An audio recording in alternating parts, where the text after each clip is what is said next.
reason that you think LeetCode is so hard and impossible is because you're studying the wrong way. You're probably looking at the Blind 75 or some other LeetCode list, and you're solving hundreds of LeetCode problems without truly understanding their patterns and techniques. Picking a random question, spending 20 to 30 minutes to try to solve it, and then finally giving up, you copy and paste this optimal solution, verify that it runs locally, and then you move on to the next problem. The issue is that if you come back to this problem in 3 or 4 days or in a month, you won't remember how to solve it. You're brute forcing LeetCode. You're memorizing the specific solution instead of understanding the patterns and techniques behind them. And that's actually why in today's video, I'm going to teach you how to start LeetCoding from scratch, step by step in 2025 with the absolute best resources that are free as well. Now, before you even begin LeetCode, you have to know data structures. There's no way to solve algorithmic style questions if you don't even know the foundational knowledge of what data structures to use in those algorithms. So what you really want to know are the most common data structures and the time complexities associated with their operations. So for arrays, you can insert at the start and the end of arrays, and you should know the time complexities associated with those operations. Similarly, for linked lists, you can also insert at the head or the tail, and you should know the time complexities associated with those operations. For stacks, you can push, pop, and peek. For queues, you can enqueue, dequeue, and peek. And for trees, such as binary search trees, you can insert, search, and remove. For heaps, you can insert, peek at the top, and remove the top. For graphs, you can add vertices and edges, and then you could search using BFS or DFS. For sets, you can insert, check if it contains or remove the element. And for hash maps, you can put, get, or remove. You should know the time complexities in the average and worst case for every single of these data structures and operations. Now, the best case time complexity isn't that interesting. It's usually just constant time. What we're really interested in is the average and worst time complexities. And so for instance, one of the most misunderstood time complexities is actually for trees. People think that the time complexity in the worst case is O of log n, but that's not true. The worst case time complexity for binary trees is actually O of n if you have a skewed tree, where all the children are to the left or to the right, effectively creating a linked list. So in LeetCode, when we use trees and we say the algorithm is log n, we really mean the average case is log n, where the tree is balanced. Similarly, for hash maps and hash sets, people always say that the time complexity is O of 1 or constant, but that's not necessarily true. That's for the average case. For the worst case time complexity, searching in a hash set and hash map, it's still O of n if your hash function is really bad and causes a lot of collisions. So normally in LeetCode, we're kind of mixing the average time complexities with our data structures and the worst time complexities with the algorithm. However, if you have this foundational knowledge and explain this during your interviews, that's going to set you apart by showing you truly understand the data structures and the time complexities associated with them. After understanding the data structures that you have in your toolbox, the next thing you want to do is learn Python. Now, I get this question asked a lot. Should I really learn Python if I'm already LeetCoding in Java, JavaScript, C++, C#, Go, name your language, it doesn't matter. My answer is always to learn Python because the investment is not that high. You could learn Python in about 1 day, and there's a lot of benefits to doing so. Number one is Python is extremely concise and readable. Python is essentially like pseudocode, making it easier to read and write your code, but it also reduces the boilerplate, allowing you to focus on implementing the algorithm and coming up with a solution in about 30% of fewer lines of code. The next benefit is that the standard library is rich with data structures, such as lists, dictionaries, sets, tuples, heaps, out of the box for free. Not every language has this. If you want to see how much cleaner Python is compared to Java, just take a look at the solution over here. In this first line, we're initializing a hash map. If we take a look at the Java approach, if you're in an interview, look how many extra characters and time you wasted typing all of this out. In fact, look how much more messier and complicating this solution looks compared to this solution. Aside from LeetCode, Python is really good to learn because it's used in data science, machine learning, backend development, API development, scripting, and many more use cases. So learning Python is not just for LeetCode, but it has benefit outside of LeetCode and especially in your career. For this reason, I highly recommend learning Python and spending the 5 to 6 hours to get used to it. Now, how should you learn Python in 1 day? Well, I highly recommend you just go through the Python tutorial documentation on the website itself. And I even listed out the sections that you should look for. So you want to go through sections 1, 2, 3, 4, 5 data structures is probably the most important one. And then lastly, you could skip all the way until classes. And then after these sections, you can start LeetCoding. Now, after learning Python, you finally want to get started with LeetCode. Now, I'm not going to give you a list of hundreds of questions that you solve in randomized order and with using randomized data structures and algorithms, because that's not how you're going to learn.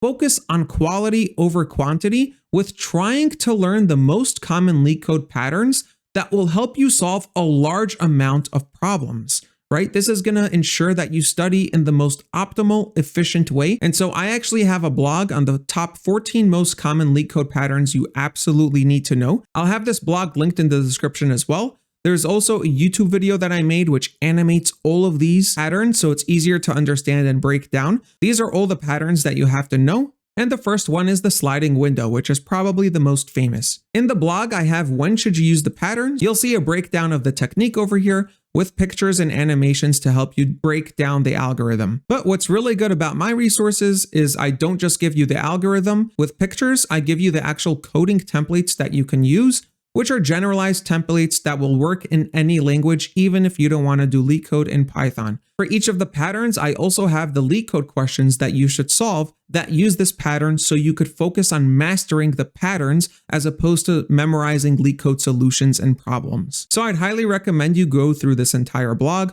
all the patterns, understand all the coding templates, and solve all the LeetCode questions to start your LeetCode journey. Now that you've mastered and know about all the common LeetCode patterns, the next skill you need to learn is when do you use a specific pattern for a specific problem. And this is something I see so many guides online just completely skip. They give you the patterns or they give you the list of questions you should solve, and then they let you figure it out on your own. But that's a bad way of studying. Just because you know the patterns doesn't necessarily mean you know when to use them. That's actually really hard to do. And so what I actually did over here for you guys is I came up with a decision matrix table where you can actually try to find specific keywords in your problem and map them to specific patterns or approaches that you should use or think about. This isn't meant to be formulaic. I'm just trying to give you a one-pager cheat sheet to refresh your mind before you go into an interview.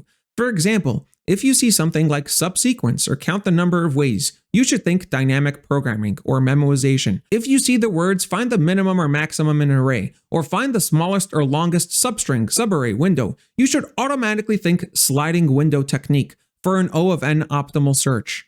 If you see something like find the shortest path, or find a route or a path or a cycle, you should think BFS, DFS, graph algorithms.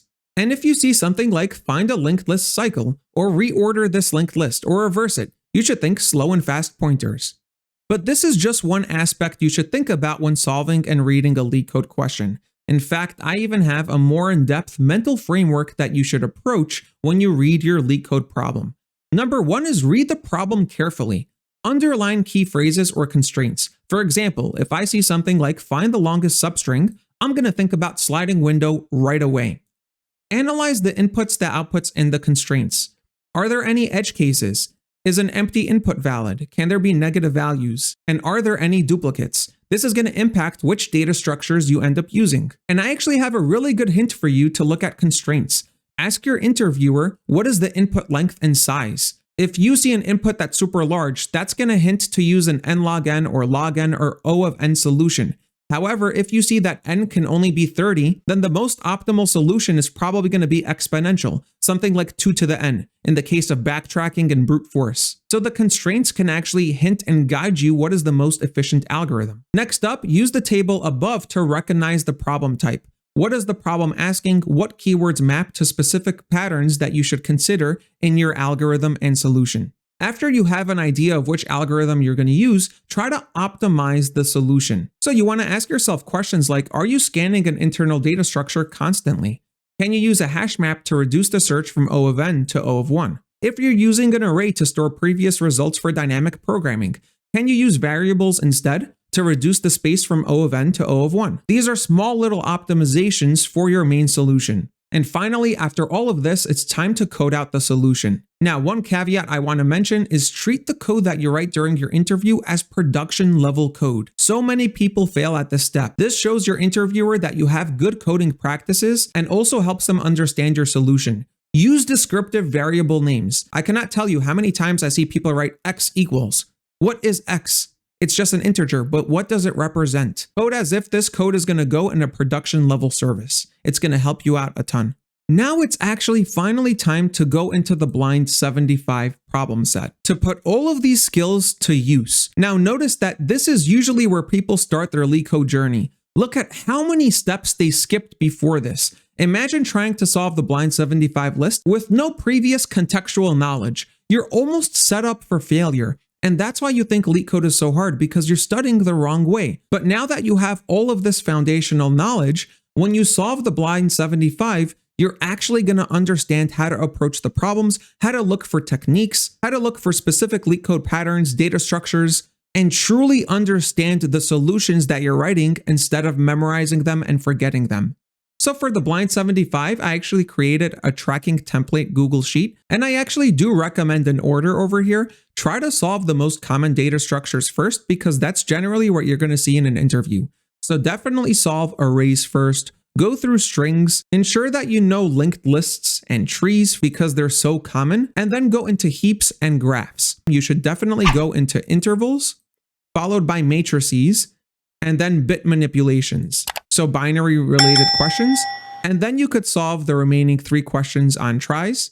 And then finally, dynamic programming. Now, this is where people are going to be super surprised because people have the most trouble with dynamic programming, and a lot of people will actually disagree with me. But here's my reasoning. For dynamic programming, since it's the most complicating topic, it actually takes the most time to understand and master. On top of that, many companies are no longer even asking DP questions. So Google still asks them, but Meta actually banned dynamic programmings from their interview question bank. And so if you're studying dynamic programming, you're actually going to get diminishing returns. You're going to spend the most of your effort solving questions that are going to appear the least frequently. And so I don't think that's a good use of your time. So I would encourage you to solve these last. As you go through the blind 75, I highly encourage you to check out my animated solutions, as they show you how to solve these questions visually and focus on the templates and patterns to use rather than the specific solution for the problem.